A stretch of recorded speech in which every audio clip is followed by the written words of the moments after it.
नमस्कार, मी मनीषा जयप्रकाश। आपण पाहत आहात लोकसंदेश न्यूज। पाहूया आजच्या सविस्तर घडामोडी।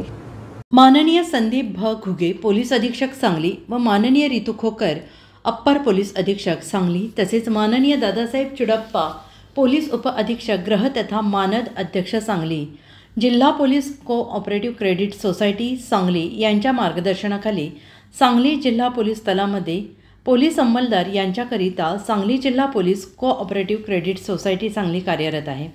सदर कोऑपरेटिव्ह क्रेडिट सोसायटीमार्फत पोलीस सभासदांना कर्ज वाटप ठेवी विविध बचत योजना राबवण्यात येत असून त्याचा पोलीस सभासद हे लाभ घेत आहेत।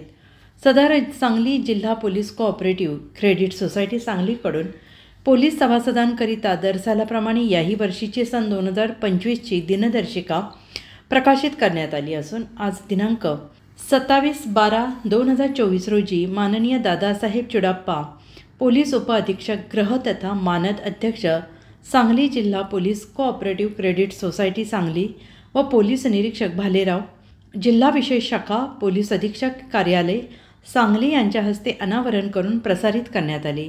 यावेळी सांगली जिल्हा पोलीस कोऑपरेटिव्ह क्रेडिट सोसायटी सांगलीचे chairman police head constable Abhijit Patil, सदस्य सचिव पोलीस हेड कॉन्स्टेबल प्रशांत कोळी, संचालक पोलीस हेड कॉन्स्टेबल करण परदेशी, सभासद रवींद्र लांडगे तसेच मॅनेजर वासुदेव पुराणिक, सुरेश स्वामी व इतर सभासद उपस्थित होते।